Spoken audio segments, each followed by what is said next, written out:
இலங்கையில் உள்ள தமிழர்கள் இணைக்கலாம் சீமானை விட்டு இப்ப விஜய்க்கு கதைக்கிறார்கள் என்று. ஆனால் என்ன காரணம் என்றா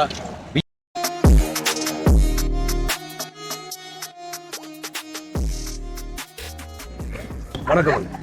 யார் இந்த பேனர் வச்சது? நீங்க ஒட்டுமொத்த மீனவர்கள்ட்ட ஒத்துழைப்போட சேர்ந்து இளைஞர்கள் கொஞ்சம் அந்த பேனர்கள் வச்சு அடிச்சிருக்கேன் டிவி கேக்கு பதிலாம். அப்ப இங்க வந்து பெரும்பாலான பேர் வந்து விஜய்க்கு தான் சப்போர்ட்டா? விஜய்க்கு ரசிகர் என்ற மத்தத்தில இல்ல, நிறைய தமிழ் உணர்வோடு தான் அவருக்கு இந்த முறை கை கொடுத்திருக்கிறோம்.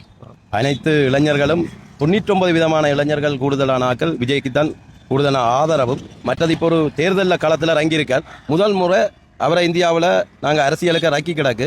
ஆனால் தமிழ் பெற்றோட அவரும் எங்களோட இலங்கை சம்பந்தப்பட்ட தமிழர்களுக்கு கை கொடுப்பார் என்று எதிர்பார்த்து நாங்கள் எல்லாம் அவருக்காக சப்போர்ட் கொடுத்துருக்கிறோம்.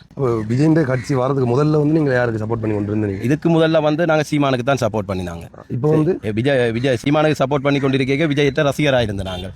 விஜய் கேட்கும் போது ஒரு படி மேலிறங்கி அவர் படத்திலையும் வெற்றி பெற்றவர், அதே மாதிரி அரசியல்லையும் வெற்றி பெறுவார்.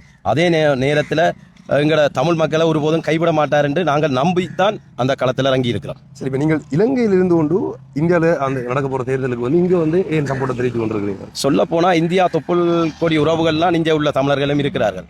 தமிழர்கள் பெரும்பாலும் அங்கத்தை அரசியல் வேறுபாடு என்ற கருத்து வேறு இல்லை.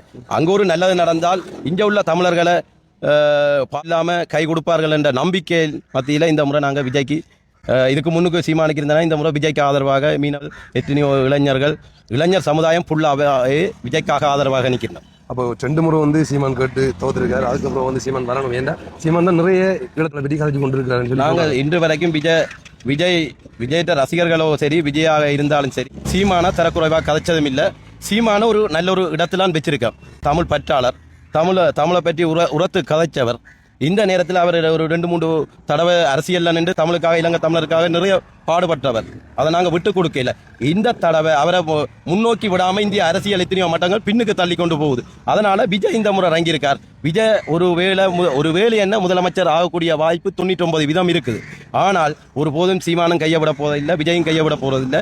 தமிழர்களை இருவரும் சேர்ந்து இலங்கை தமிழரை பாதுகாப்பார் என்ற நம்பிக்கையின் மத்தியில் நாங்கள் இந்த இளைஞர்கள் மீனவ சமுதாயங்கள் களத்தில் இறங்கியிருக்கிறோம்.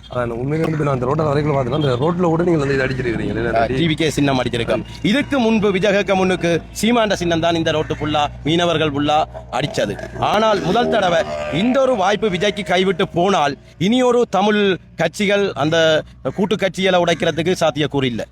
இது கட்டாயமான உண்மை. என்ன காரணம்னா இந்த முறை விஜய் வெல்லாவிட்டால் இனியொரு தனிநபர் சீமான மாதிரி ஒவ்வொரு கட்சிகள் என்ன வலுவில் இந்த மாதிரி போயிடும். அது கூட்டு கட்சியை உடைக்கிறதுக்கு ஒரே ஒரு ஆள் முடியுமெண்டா விஜய் ஒரு ஆள். கண்டிப்பாக. அப்போ வந்து நீங்களும் வந்து இப்போ எங்கே தேர்தல் நடந்தாலும் இந்தியாவில் நடக்க போகிற தேர்தலில் வந்து அந்த ஆட்சி மாற்றத்தை வந்து விரும்புகிறீங்களா? அப்படியே கட்டாயம் நாங்கள் இலங்கையில் ஆட்சி மாற்றத்தை விரும்பின மாதிரி இந்தியாவிலையும் கூட்டாட்சி மாற்றத்தை விரும்புகிறோம். சரி, அப்போ ஒருவேளை இப்போ இந்த டிவிகே கட்சி வந்து ஜெயிச்சு வந்துட்டுன்னு சொல்லி சொன்னால் இலங்கை தமிழர்களுக்கு என்ன செய்யணும்னு சொல்லி உங்களோட கோரிக்கை இருக்கும்? நாங்கள் சொல்ல வேண்டிய விஷயம் இல்லை. அவருக்கு முழு கோரிக்கைகளும் கட்டாயம் தெரிந்திருக்கும். தெரியாமல் விட்டது என்று இல்லை. நிறைய பிரச்சனை, தமிழர்களுக்குரிய பிரச்சனை. அவர் எடுக்க வேண்டிய முன் கையெழுத்திலேயே தமிழர்களுக்குரிய, யாழ்ப்பாணத்தில் உள்ள தமிழர்களுக்குரிய நல்ல விஷயங்களை தான் எழுத வேணும். அவர் மாறுபட்ட விஷயம் எழுத மாட்டார் என்று 99% நம்பிக்கையுடன் எல்லா இளைஞர்களும் மீனவர்களும் இருக்கிறோம். அதை ஒருபோதும் வீணாக்க மாட்டார். இந்த தடவை நிறைய பேர் வந்து வெளிநாடுகளில் இருந்து கூட இந்தியாவுக்கு போய் புலம்பெயர்ந்த தமிழர்களில் இலங்கையில் உள்ளவையும் சரி, வெளிநாட்டில் உள்ளவையும் சரி, டிவிகேக்கு ஆதரவாகத்தான் கதைக்கிறார்கள். நாங்கள் சில பேர் இலங்கையில் உள்ள தமிழர்கள் இணைக்கலாம் சீமானை விட்டு இப்ப விஜய்க்கு கதைக்கிறார்கள் என்று.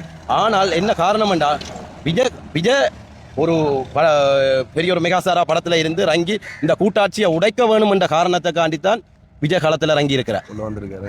அதுதான் மெயினான பிரச்சனை. சீமான பின்னுக்கு தள்ளணும், தமிழ் பெற்றாளர்களை பின்னுக்கு தள்ளணும் என்று ஒருபோதும் நீங்கள் தவறாக நினைத்து கொண்டு இருக்கவருக்கு தெளிவான கதையை சொல்றேன்.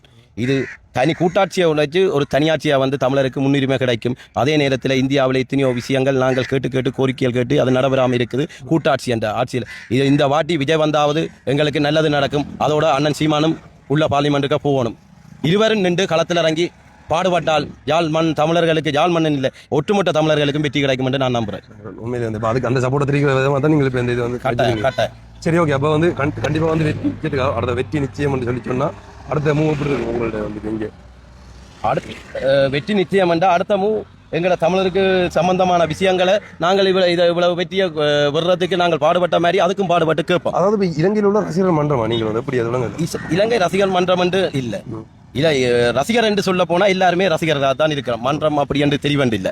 யாரை கேட்டாலும் குழந்தையா இருந்தாலும் சின்ன பிள்ளையா இருந்தாலும் விஜய்க்கு கூடிய சப்போர்ட் கொடுத்து கூடிய ஆதரவு கொடுத்து நாங்கள் இங்கே சின்ன வயசுல இருந்தே அந்த படங்கள் பார்க்க சில கற்பித்து இருக்கார்கள். அந்த புரட்சி என்றா என்ன மாதிரி, தமிழற்ற பற்று என்றா என்ன மாதிரி, ஒரு கூட்டாட்சி செய்கிற விஷயங்கள் என்ன மாதிரி என்ற அந்த படத்தில் இருந்தும் சில விஷயம் கற்று விஜய்க்கு பின்னால் போய் கொண்டு இருக்கிறோம். அதுக்காண்டி தவறா விஜய் கூட்டிக் கொண்டு போன வழி இல்லை. அவர் இப்போ தேர்தலில் வரக்கிட்டும் வந்து நிறைய இந்த சவால்கள் எதிர்கொண்டது இல்லை நீங்கள் பார்த்தீங்க. விஜய் எதிர்கொண்ட மாதிரி சவால் உங்களுக்கு தெரியும். கிட்டத்தட்ட எங்கள் நாட்டு ஜனாதிபதி அனுராவும் நிறைய சவால்களை எதிர்கொண்டு தான் இந்த முன்னிலையாக வந்திருக்கார். அதே மாதிரி விஜயும் வருவார் என்ற நம்பிக்கையோட நாங்கள் இருக்கின்றோம். இதென்ன அங்கேயும் பாரு, சுந்தரம் டிராவல்ஸ் வரும்னாரு. ஆமாப்பா, நான் விவசாயி, அப்படித்தான் வர முடியும். அப்பா மாதிரி என்ன கோடீஸ்வரன்.